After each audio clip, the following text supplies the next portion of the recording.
پارے کے متعلق مضامین چل رہے تھے۔ ان 30ویں پاروں کے اندر اللہ رب العزت نے ایک موقع پہ فرمایا لقد خلقنا الانسان فی کبد، کہ ہم نے انسان کو مشقت میں پیدا کیا، یعنی انسان کی زندگی مشقت اور محنت والی زندگی ہے۔ اب یہ مشقت اور محنت والی زندگی کس رخ پر ہوگی، اس کا تعین انسان کو خود کرنا ہے کہ اللہ رب العزت نے سیدھا راستہ اور جنت کا راستہ بھی دکھلا دیا، اور دوسرا راستہ جو کہ جنت کے علاوہ کوئی بھی راستہ ہو، سارے کے سارے راستے دوزخ کی طرف جا رہے ہیں۔ یہ تعین انسان کی اپنی ذمہ داری ہے، یہ اللہ رب العزت نے بتا دیا۔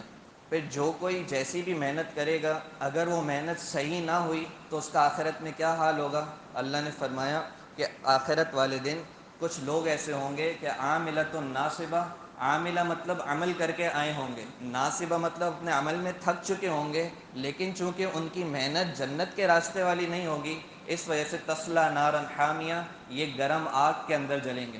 اور اس کے بالمقابل جن کی سیدھی محنت ہوگی، صراط مستقیم کی محنت ہوگی، تو ان کے چہرے قیامت کے دن بہت اچھی طرح سے چمک رہے ہوں گے، اور ان کا ٹھکانہ اللہ رب العزت جنت میں فرمائیں گے۔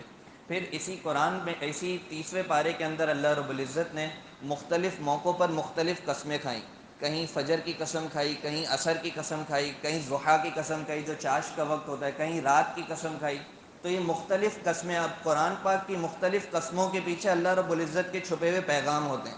تو ان قسموں کے پیچھے کیا پیغام ہے، تو مفسرین لکھتے ہیں کہ ان قسموں کے پیچھے جو بھی اللہ کی حکمتیں ہیں، ان میں سے ایک حکمت اور پیغام ہمارے لیے یہ ہے کہ دنیا کے اندر اللہ رب العزت کا انسان سے جو معاملہ ہے وہ ایسا ہی ہے جیسے دن اور رات کا معاملہ ہے، کہ بعض اوقات تو دن کا اجالا ہوتا ہے اور بعض اوقات رات کی اندھیری ہوتی ہے۔ لہٰذا جب انسان یہ سوچتا ہے کہ میں فلاں چیز حاصل کر لوں، اس کے بعد بس زندگی میں مجھے سکون مل جائے گا، تو ایسا سکون کبھی بھی نہیں مل سکتا جیسا ہمیشہ کی روشنی نہیں ہو سکتی۔ اسی طرح بعض لوگ کسی مشقت کے اندر، کوئی مخالف حالات کے اندر پہنچ جاتے ہیں، تو اس کے اندر ان کو ایسی مایوسی طاری ہو جاتی ہے کہ وہ اپنی زندگی سے مایوس ہو کے اللہ رب العزت سے شکوے شکایتیں کر رہے ہوتے ہیں۔ تو اللہ رب العزت نے بتایا کہ جیسے اندھیرا ہمیشہ نہیں رہتا، آخر میں اجالا آ جاتا ہے، بعد میں اجالا آ جاتا ہے، ایسے مشقت کے حالات اور مایوسی کے حالات آپ کے ساتھ ہمیشہ نہیں رہیں گے، بالآخر آپ اچھے حالات میں آ جاؤ گے۔ پھر دو حالات کے اعتبار سے سورہ فجر میں اللہ نے بتایا، انسان کے اچھے حالات آتے ہیں تو اللہ کو بھول کر ایسا اطراج آتا ہے کہ اللہ کے احکام توڑ دیتا ہے، اور اگر برے حالات آتے ہیں تو اللہ سے شکایتیں کرتا ہے، حالانکہ ایسا نہیں ہونا چاہیے۔ اچھے حالات میں اس کو شکر کو لازم پکڑنا چاہیے، اور برے حالات میں اس کو صبر کو لازم پکڑنا چاہیے۔ پھر اسی پارے کے اندر سورہ قدر ہے، سورہ قدر کے حوالے سے سورہ دخان کے ضمن میں بھی کچھ بات آئی تھی کہ قدر کا مطلب جو ایک معنی تو یہ ہے کہ بڑی قدر اور عظمت والی رات ہے، اور دوسرا معنی قدر کا یہ ہے کہ تنگ ہو جانا۔ تو اس رات میں اللہ تعالیٰ کی طرف سے اتنے زیادہ فرشتے اترتے ہیں کہ ان فرشتوں کے آپس کے اندر یہ زمین تنگ ہو جاتی ہے، اتنا اللہ رب العزت کی طرف سے رحمت کے فرشتے اترتے ہیں۔ یہاں تک احادیث میں آتا ہے کہ حضرت جبریل علیہ السلام فرشتوں سے جو اپنی اپنی عبادات میں لگے ہوتے ہیں، ان سے کہتے ہیں کہ آج کے دن آج کی رات اپنی عبادت چھوڑ دو اور زمین میں جاؤ، اور جو مسلمان اللہ رب العزت سے جو کوئی دعا کر رہا ہے اس پر جا کر آمین کہو۔ تو ایسی مبارک رات ہے۔ علماء نے لکھا ہے کہ اس رات کو زندہ کرنے کے اعتبار سے تین طرح کے لوگ ہوتے ہیں۔ ایک سب سے ادنا درجے کے لوگ ہوتے ہیں جو عشاء کی نماز اور فجر کی نماز باجماعت پڑھ لیتے ہیں۔ ایک متوسط درجے کے لوگ ہوتے ہیں جو رات کا کچھ حصہ مخصوص کر کے اس حصے کے اندر اللہ رب العزت کی عبادت کرتے ہیں۔ عبادت کی مختلف صورتیں ہوتی ہیں، بعض اوقات نماز میں مشغول ہو جائیں گے، کبھی تسبیحات میں مشغول ہو جائیں گے، کبھی تلاوت میں مشغول ہو جائیں گے، کبھی وعظ سن لیں گے، کبھی وعظ کر لیں گے، گھر والوں کو اچھی بات کی طرف توجہ دلا دیں گے، بعض اوقات صدقہ کر لیں گے۔ تو کوئی نہ کوئی اچھے اعمال، مختلف اعمال، جیسے گلدستے کے اندر مختلف پھول جمع ہو تو وہ اچھا گلدستہ محسوس ہوتا ہے، ایسے اس رات کے اندر جتنے نیک اعمال اچھی طرح سے کر سکے آدمی، وہ کر کے اللہ کے یہاں اللہ کے حضور پیش کر دے، تو امید ہے کہ اللہ رب العزت اس کو قبول فرمائیں گے۔ پھر جس چیز کو اللہ رب العزت نے ایک مرتبہ دیا ہو تو اس کو ہمیں بھی مرتبہ دینا ہے۔ ایسا نہ ہو کہ کوئی عبادت کر رہا ہو تو ہم اس عبادت کرنے والے کو کہہ دیں کہ چھوڑو لیلۃ القدر، ہر رات کی قدر کرو تو ہر رات لیلۃ القدر ہے۔ نہیں محترم دوستو، اللہ رب العزت نے جس رات کو قدر دی ہے، عظمت دی ہے، اس رات کو ہمارے اوپر بھی عظمت دینا لازم ہے۔ بعض لوگ کہتے ہیں کہ رمضان کے پہلے عشرے میں یہ فضیلت، دوسرے میں یہ فضیلت، تیسرے میں یہ فضیلت، تو یہ فضیلتیں کہاں سے؟ اللہ کا تو پورا کا پورا مہینہ فضیلتوں والا ہے، رحمت والا ہے، برکت والا ہے۔ تو رحمت برکت والا تو رمضان کے علاوہ بھی اللہ تعالیٰ رحمان الرحیم ہے۔ لیکن اللہ کی طرف سے جب خصوصی عطیہ جو ہے وہ اللہ کی طرف سے دیا جائے تو اس کو بخوشی قبول کرنا چاہیے، نہ یہ کہ اس کے اوپر کوئی نہ کوئی عقلی طور پر اعتراضات کرنے چاہیے۔ پھر اس کے بعد اللہ رب العزت نے جو ایک صورت اس پارے کے اندر رکھی وہ سورہ کوثر ہے، اور سورہ کوثر کی پہلی آیت ہے انا اعطیناک الکوثر، کہ اے نبی ہم نے آپ کو کوثر عطا کیا۔ کوثر کا ترجمہ مفسرین نے خیر کثیر سے لکھا ہے، جس میں نبی کریم صلی اللہ علیہ وسلم کے بہت سارے اعزازات کا تذکرہ ہے۔ ان میں جو بنیادی بات ہے وہ یہ ہے کہ بعض احادیث سے معلوم ہوتا ہے کہ کوثر نام کی ایک نہر ہے جو کہ جنت میں ہے، اور کوثر نام کا ایک حوض ہے جو جنت میں داخل ہونے سے پہلے حشر کے میدان میں ہوگا۔ تو مفسرین نے اس کی تطبیق یہ دی ہے کہ کوثر جو نہر کوثر جو جنت میں ہے، اس نہر سے اللہ رب العزت جنت سے دو پرنالے لگے ہوئے ہیں جو سونے چاندی کے یا اس طرح سے اعلیٰ معیار کے ہیں، ان پرنالوں میں سے اس حوض کوثر کے اندر کوثر نہر کا پانی گر رہا ہے۔ اور یہ حوض کوثر کیا ہے؟ یہ حوض کوثر وہ جگہ ہے کہ احادیث سے معلوم ہوتا ہے کہ قیامت کے دن نبی کریم صلی اللہ علیہ وسلم سے کسی نے پوچھا کہ رسول اللہ قیامت کے دن آپ ہمیں کہاں ملیں گے؟ فرمایا حوض کوثر پر ملوں گا۔ حوض کوثر کیا ہے؟ یہ ایک جگہ ہے جس کے بارے میں آتا ہے کہ اس حوض کا پانی ایسا ایسا میٹھا، ایسا ایسا شفاف ہوگا، اور یہ اس کی چار دیواری ایسی ہوگی۔ بہت زیادہ اچھی خوبیاں حدیث کے اندر آئی ہیں۔ حدیث میں آتا ہے کہ حوض کوثر کے پاس آپ علیہ الصلوۃ والسلام کے ساتھ اتنے زیادہ پانی کے کٹورے ہوں گے جتنے زیادہ آسمان کے اندر تارے ہوتے ہیں، اور نبی کریم صلی اللہ علیہ وسلم جنت میں جانے والوں کو اپنے ہاتھ مبارک سے خود ان کو پانی پلائیں گے۔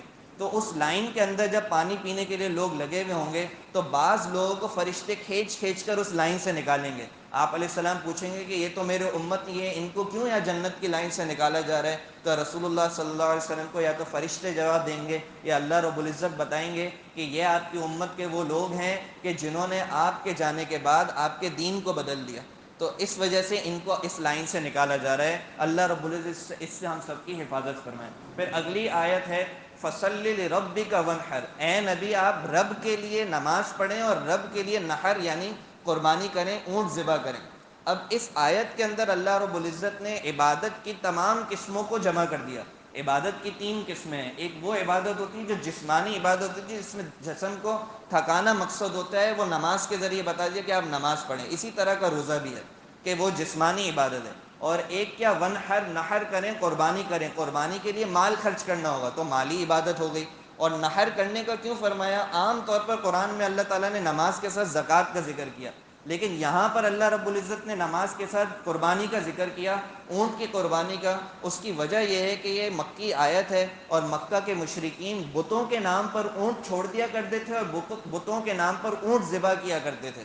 تو ان کی یہ غلط رسم کی تردید کے لیے، اس کو رد کرنے کے لیے اللہ رب العزت نے حکم یہاں پر فرمایا کہ نماز کے ساتھ آپ قربانی کریں اور اللہ کے نام کی قربانی کریں۔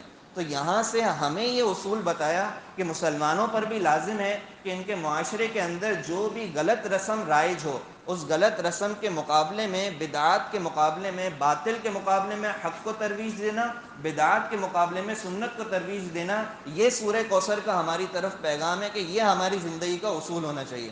پھر اس کے بعد اللہ نے فرمایا کہ بے شک آپ کے دشمن وہی مقطوع النسل ہیں، ان کا نام باقی نہیں رہے گا۔ یہ آیت اس بات کا جواب ہے کہ آپ علیہ السلام کو لوگ طعنہ دیا کرتے تھے کہ ابھی تو ان کی دعوت چل رہی ہے، ان کے مشن چل رہا ہے آگے، لیکن کیونکہ ان کا کوئی بیٹا نہیں ہے تو ان کی بات زیادہ آگے نہیں چلے گی اور یہ بس تھوڑے عرصے میں ختم ہو جائیں گے۔ تو اللہ نے بتایا کہ میں ان ظاہری اسباب کا محتاج نہیں ہوں جس کو تم اپنے بقا کا ذریعہ سمجھتے ہو۔ یہ میرا دین ہے اور میں بغیر بیٹے کے اس دین کو، نبی کریم صلی اللہ علیہ وسلم کے دین کو آخر تک چمکا کے دکھاؤں گا۔ اور جو تم اپنے بیٹوں پر فخر کرتے ہو وہ چونکہ دین سے نہیں جڑے ہوئے اور وہ میری ماننے والے نہیں ہیں، لہٰذا تمہارا نام نشان میں خیر کے نام و نشان میں مٹا کر دکھاؤں گا اور ان کا نام میں چمکا کر دکھاؤں گا۔ چنانچہ ایسا ہی ہے کہ اذان ہو جائے، جنت کے مختلف مقامات ہو جائے، اللہ کے نام کے ساتھ اللہ کے رسول کا نام لازمی ہوتا ہے۔ پھر اس کے بعد ایک سورت سورہ اخلاص ہے۔ ایک صحابی آپ علیہ السلام کے پاس آئے، یا رسول اللہ مجھے سورت سے بہت زیادہ محبت ہے۔ آپ علیہ السلام نے فرمایا کہ اس محبت کی وجہ سے اللہ نے تجھے جنت میں داخل کر دیا، یہ نہیں فرمایا کر دیں گے، فرمایا کر دیا، گویا کہ اللہ کا فیصلہ ہو گیا۔ اللہ رب العزت کو یہ سورت بہت پسند ہے۔ احادیث میں آتا ہے کہ جو شخص اس سورت کو پڑھتا ہے ایسا ہے جیسے ایک تہائی قرآن پڑھ لیا۔ کیوں ایک تہائی قرآن پڑھ لیا؟ تو علماء لکھتے ہیں کہ قرآن کے بنیادی مضامین تین ہیں، کہ ایک توحید کا مضمون ہے، ایک رسالت کا مضمون ہے، ایک آخرت کا مضمون ہے۔ تو اس میں چونکہ توحید کو بیان فرمایا، اس لیے یہ ایک تہائی گویا کہ قرآن ہو گیا۔ اگلی صورتیں سورہ فلق اور سورہ ناس ہے۔ سورہ فلق اور سورہ ناس کی مجموعی طور پر آیت 11 ہیں، ایک ہی ساتھ نازل ہوئی۔ کس موقع پر نازل ہوئی؟ جس موقع پہ نبی کریم صلی اللہ علیہ وسلم کو کسی یہودی نے جادو کر دیا، اور جادو کے اندر جو اس نے گرہیں لگائیں وہ 11 گرہیں لگائیں، تو آپ علیہ السلام کو خواب کے ذریعے فرشتے کے ذریعے بتایا گیا کہ آپ پر اس طرح جادو ہوا، یہاں پر یہ اس کنویں کے پاس پتھر کے نیچے یہ گرہیں ہیں، وہاں سے وہ گرہیں نکالی گئیں، وہ کنگا نکالا گیا جس میں آپ علیہ السلام کے بالوں کے اوپر جادو کیا۔ آپ علیہ السلام ایک ایک آیت پڑھتے جاتے، وہ گرہ کھلتی جاتی، اور اس کی برکت سے اللہ رب العزت نے آپ علیہ السلام پر جادو کے اثرات کو ختم فرمایا۔ احادیث کے اندر آتا ہے کہ ایک موقع پہ رات کے وقت میں صحابہ کرام نبی کریم صلی اللہ علیہ وسلم کو تلاش کر رہے تھے، تو آپ علیہ السلام تلاش کے بعد ملے۔ آپ علیہ السلام نے فرمایا کہ پڑھو، تو پوچھا کہ یا رسول اللہ کیا پڑھیں؟ آپ علیہ السلام نے فرمایا کہ قل هو اللہ احد، قل اعوذ برب الفلق اور قل اعوذ برب الناس، یہ تین صورتیں پڑھو، اس لیے کہ جو شخص صبح شام ان تین صورتوں کو پڑھتا ہے اللہ تعالیٰ اس کی آفتوں سے حفاظت فرماتے ہیں۔ حضرت عائشہ رضی اللہ عنہ فرماتی ہیں کہ نبی کریم صلی اللہ علیہ وسلم کا زندگی بھر کا معمول تھا کہ یہ تین صورتیں نازل ہونے کے بعد یہ تین صورتیں روزانہ رات کو پڑھ کے اپنے ہاتھ پہ دم کر کے پورے جسم پہ پھیرا کرتے تھے۔ آخری عمر میں جب کمزوری ہو گئی تو میں تین صورتیں پڑھتی، اور چونکہ میرے ہاتھ آپ علیہ السلام کے ہاتھ کی برکت کا بدل نہ ہو سکتے تھے تو میں ان کے ہاتھ پر دم کر دیتی اور وہ اپنا ہاتھ پورے جسم مبارک پر پھیر لیتے۔ تو اللہ رب العزت قرآن پاک کو اور خصوصاً ان تین صورتوں کو روزانہ کے معمول میں ہمیں لانے کی توفیق عطا فرمائیں۔ وآخر دعوانا الحمد للہ رب العالمین۔